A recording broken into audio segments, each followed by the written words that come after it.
아멘. 우리 박수로 하나님께 누르겠습니다. 대단해요. 악보를 다 외운 거예요. 예. 그럼 이따가 저녁에 그 칸타타도 다 악보 외웠어요. 그래요. 예, 오늘 저녁에 있을 부활절 칸타타 기대가 됩니다. 다시 한번 우리 격려의 박수 합시다. 수고했습니다. 감사합니다. 할렐루야. 2019년 전 오늘 새벽 하나님의 아들 예수님께서 사망 권세 이기시고 무덤에서 부활하셨습니다. 아멘. 2019년 전 오늘 새벽 하나님의 아들 예수님께서 사망 권세를 이기시고 무덤에서 부활하셨습니다. 할렐루야. 그 부활하신 주님의 부활의 축복이 오늘 부활절 예배에 참여한 나와 여러분, 우리 여러분 모두에게 충만히 임하기를 축원합니다. 부활하신 주님의 축복이 여러분의 가정 속에 충만하기를 축원합니다. 부활하신 주님의 축복이 여러분의 인생 가운데 일평생 동안 함께하기를 주의 이름으로 축원합니다. 할렐루야. 오늘 성경 말씀은 우리가 아까 읽었죠. 마태복음 28장 1절부터 6절까지 읽었는데 오늘 그 28장 1절에 보면 안식 후 첫날 새벽에 날이 아직 어두울 때, 안식 후 첫날이라는 게 무슨 뜻이냐면 안식일이 그 당시엔 지금으로 말하면 토요일이었어요. 안식 후 첫날이니까 토요일 다음 날인 주일, 바로 오늘이죠. 안식 후 첫날 새벽에 아직 사방이 어두울 때 마리아라는 여인, 막달라 마리아와 또 다른 마리아, 오늘 28장 1절에는 막달라 마리아와 또 다른 마리아가 그랬어요. 마리아라는 이름은요 엄청 그 당시에 흔했던 이름이에요. 흔하게 많이 있는 이름이거든요. 두 여인이 무덤에 예수님 무덤가로 달려가게 됐는데 두 여인의 이름이 똑같이 마리아예요. 그러니까 마태가 쓰기를 두 여자가 같다 쓰지 않고 막달라 마리아와 또 다른 마리아라고, 그렇게 마리아 두 여인이 같다고 썼습니다. 이 두 여인이 지금은 부활절이지만 그때는 부활하신 거 아직 몰랐잖아요. 그냥 예수님이 죽으시고 장사된 지 사흘째 되는 날, 그때 그들은 그 새벽에 무덤으로 두 여인이 달려갔습니다. 왜 달려갔을까? 어느 성경에 보면은 향품을 넣기 위해서였다. 그래서 향유를 발라주기 위해서 예수님의 시신에. 그런데 여러분, 향유를 발라주기 위해서일 수도 있죠. 근데 왜 새벽에 가요? 껌껌할 때 가요? 그리고 그거는 이미 장사 지낼 때 그때 발라드리면 되는데 뒤늦게 향품을 발라드리러 갔다. 그거는 그 기자들이 나름대로 자기의 주관을 쓴 거예요. 이 여인들이 왜 그 새벽에, 죽으신 지 사흘째 되는 그 새벽에 무덤가로 달려갔는가? 그것은 예수님께서 수시로 말씀하신 게 있거든요. 나는 죽은 지 사흘 만에 다시 살아날 것이다. 많은 사람들은 그걸 안 믿었어요. 못 믿었어요. 그런데 마리아. 마리아라는 이름이 이쁜 거예요. 마리아라는 여인, 두 여인만 그 말씀을 기억하고 사흘째 되는 날, 예수님이 사흘 후에 부활하신다고 하셨으니까 사흘째 되는 그날 새벽에, 새벽같이 아직 날도 환해지지 않았는데 예수님의 부활을 기대하면서 그들은 무덤으로 달려갔습니다. 무덤으로 달려가면서 이 두 여인이 아주 문제가 하나 있었어요. 야, 우리가 무덤에 달려가서 어떻게 예수님의 무덤을 꽉 막고 있는 그 바위 돌을 옮길까? 우리나라는 장례 풍습이 땅에 구덩이를 파고 그리고 그 구덩이에 시신을 매장하고 흙을 덮고 둥그렇게 봉분을 만들죠. 근데 그 당시 유대인들, 이스라엘인들의 장례 전통은요, 땅을 구덩이를 파는 게 아니라 옆으로 굴을 파요. 동굴을. 거기는 석회암으로 많이 되어 있는 지역이기 때문에 굴을 파기가 용이합니다. 굴을 파고 그 안에 시신을 넣고 그리고 굴 입구는 커다란 바위돌로 꽝 막아 놓습니다. 그게 전통이에요. 예수님의 무덤을 엄청나게 큰 바위돌로 꽝 막아 놨는데, 그런데 이게 여자 둘이는 옮길 수가 없는 너무너무 무거운 거예요. 적어도 장정들 대여섯 명이 그것도 주례대를 가지고 힘을 써야 간신히 옮길 수 있는 그런 무거운 바위돌입니다. 그러니까 이 마리아라는 두 여인이 가면서 첫 번째 걱정, 그 바위돌을 어떻게 옮기지? 불가능해요. 옮길 수가 없어요. 그래도 가보자. 그래서 가는 거예요. 또 하나 문제는 뭐냐면 무덤을 지키고 있는 유대 군병들이 칼과 창을 가지고 지키고 있는데, 칼과 창을 가지고 지키고 있는 거기에 어떻게 가서 무덤을 옮겨요? 그랬다가는 유대 군병들에게 칼과 창에 찔려 죽거나 잡혀가게 되죠. 어떻게 할까? 그래도 가자. 예수님의 부활을 기대하면서 저들은 무덤을 향해서 달려갑니다.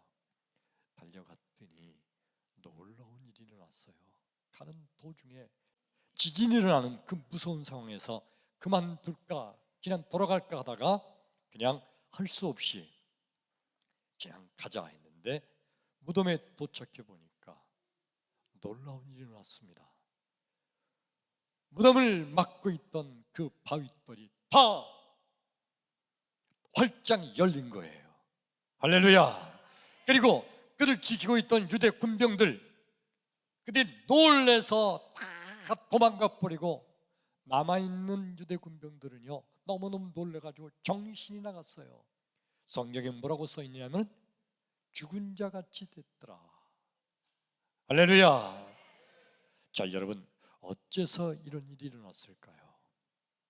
예수께서 무덤에서 부활하셨기 때문인 줄로 믿습니다. 부활하신 주님께서 무덤문을 막고 있던 바윗돌을 활짝 열어주신 줄로 믿습니다. 그러므로 예수님의 부활은 무덤이 열리는 부활인 줄로 믿습니다. 예수님의 부활은 닫힌 문이 열리는 부활인 줄로 믿습니다. 예수님은 많은 세상 사람들의 죄를 대신 지시고 십자가에서 죽으셨죠. 죄값은 사망. 대신 죄값을 치르기 위해서 예수님이 죽으신 거예요. 그리고 예수님은 죄값을 대신 지고 있었으니까 죄진 사람들은 죽으면 어디로 가죠? 지옥으로 가요.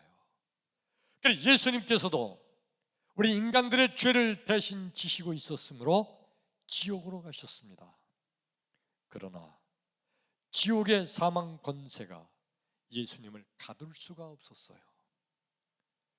예수님은 죄가 없으신, 예수님은 바로 하나님이시기 때문에. 할렐루야. 어떻게 지옥의 사망 권세가 하나님을 가둘 수가 있어요? 그러므로 예수님께서 지옥의 사망 권세를 깨뜨리고 무덤에서 부활하신 줄로 믿습니다. 할렐루야. 성경은 이것을 우리에게 뭐라고 말합니까? 마가복음 8장 31절에 보면 인자가 많은 고난을 받아 장로들과 대제사장들과 서기관들에게 버림을 받아 죽임을 당하고 사흘 만에 다시 살아나야 될 것을 저들에게 비로소 가르치시니. 아멘. 예수님은 시시각각 틈틈이 어느 때든지 기회가 될 때마다 제자들에게 내가 고난받고 죽임을 당할 거다, 그리고 나는 죽임 당한 후 사흘 만에 다시 살아날 것이라고 누누이 제자들에게 가르치셨어요. 그런데 그걸 듣는 많은 사람들은 믿지를 못해요. 그래서 주님께서는 이렇게 말씀하십니다. 요한복음 11장 26절, 나는 부활이요 생명이니 나를 믿는 자는 죽어도 살겠고 무릇 살아서 나를 믿는 자는 죽어도 영원히 죽지 아니하리니 내가 이것을 믿느냐. 아멘. 그러므로 여러분, 믿음이란 뭘까요?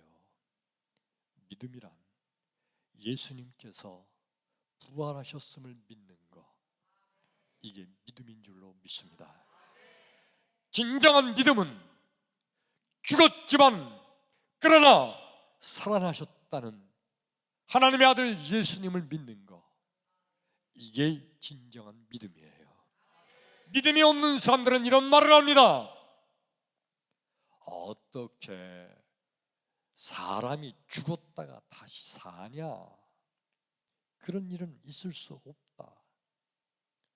죽었던 사람이 살아난다는 역사적인 기록도 없고 죽었던 사람이 다시 살아난다는 그런 건 과학적도 아니다. 의학적으로도 그건 아니다. 죽었던 사람이 다시 살아난다는 것은 그건 이성적으로 상식적으로도 불가능한 얘기다. 그리고 전혀 믿지를 않아요. 믿음이 없는 사람들의 세상적인 얘기예요. 진정한 믿음은 그러나 하나님이심으로 불가능이 없을 줄로 믿습니다. 하나님은 온 세상 천지 만물을 창조하셨고 하나님은 무에서 유를 창조하셨고 하나님은 우리의 생명도 만드신 하나님, 그 하나님은 능히 하나님의 아들 예수님이 죽으셨으나 다시 살리실 줄로 믿습니다. 할렐루야. 오늘 부활절 첫 주일에, 그러니까 2019년 전 오늘 새벽에 예수님의 무덤으로 달려갔던 막달라 마리아와 또 다른 마리아, 이 두 여인은 예수님의 부활을 기대하며, 아무도 믿지 않는 그때 예수님의 부활을 기대하며 무덤가로 달려갔던 두 여인, 그들은 영육간의 복을 받게 된 줄로 믿습니다. 따라서 합시다. 부활은 영육간의 축복이다. 아멘. 먼저 육적인 축복이 뭐였냐면 무덤가에 바위돌이, 무덤을 막고 있던 바위돌이 활짝 열린 거예요. 이 여인들은 도무지 자기들의 힘으로 열 수가 없는 꽉 막혀 있던 무덤문이 예수의 부활로 활짝 열렸습니다. 할렐루야. 두 번째 축복은요, 저들을 지키던 유대 군병들이 놀래서 도망쳤어요. 할렐루야. 여러분, 왜 유대 군병들이 놀래서 도망쳤나요? 지진이 막 일어났거든요. 지진이 막 일어나니까 얼마나 무서웠는지 저들은 놀래서 도망친 거예요. 근데 예수님의 부활로 일어난 지진, 그 지진이 믿지 않는 사람들이란 무섭고 두려운 저주였지만 믿음의 사람인 막달라 마리아와 또 다른 마리아, 이 두 여인에게는 하늘의 복이 된 줄로 믿습니다. 할렐루야. 그러므로 사랑하는 성도 여러분, 예수의 부활은 우리에게도 축복이 될 줄로 믿습니다. 영적인 축복은요, 예수님의 부활을 제일 처음 그들이 알게 됐잖아요. 그래서 그 두 여인이 이제 막 달려가서 12 제자들에게 알리고, 그리고 그것이 온 세계에 퍼져서 오늘날 우리까지 알게 됐는데, 이 부활의 첫 번째 소식을 전하는 영광스러운 이 축복이 이 막달라 마리아 그리고 또 다른 마리아, 이 두 여인에게 있었던 거예요. 부활의 놀라운 말씀을 믿음으로 기대했던 두 여인은 영육간의 복을 받게 된 줄로 믿습니다. 그러므로 사랑하는 성도 여러분, 진정한 성도는 예수 부활을 믿는 자가 진정한 성도인 줄로 믿습니다. 세상 사람들, 예수 믿지 않는 사람들은 전혀 믿지 않아요. 어떻게 사람이 죽었다가 다시 살아나느냐? 난 못 믿어, 난 안 믿어. 그리고 그들은 믿지를 못해요. 과학적으로도 상식적으로도 합리적으로도 논리적으로도 맞지 않는다고 안 믿습니다. 그러나 진정한 성도인 나와 여러분, 하나님의 능력은 불가능을 가능케 할 줄로 믿습니다. 그러므로 하나님이심으로 능히 죽은 자 가운데서 부활시킬 줄로 믿습니다. 오늘 이 부활절에 참여하신 나와 여러분, 부활하신 주님의 그 놀라운 역사를 믿으시면 크게 아멘, 아멘. 부활을 믿는 나와 여러분, 우리에게 동일한 영육간의 하늘의 복이 임하기를 축원합니다. 부활의 축복은 뭐라고 그랬죠? 닫혔던 문이 열리는 거라고 그랬어요. 여러분, 여러분의 닫힌 인생의 문이 활짝 열리기를 축원합니다. 이 부활절 아침에 여러분의 닫힌 건강의 문이 활짝 열리기를 축원합니다. 이 부활절 아침에 여러분의 닫힌 사업의 문이 활짝 열리기를 축원합니다. 이 부활절 아침에 여러분의 가정에 닫힌 행복의 문이 활짝 열리기를 축원합니다. 오늘 이 부활절 예배에 참여해서 부활하신 주님을 기대하며 부활하신 주님을 믿는 여러분에게 영육간에 놀라운 복이 임하는 여러분 되기를 주의 이름으로 축원합니다. 기도합니다.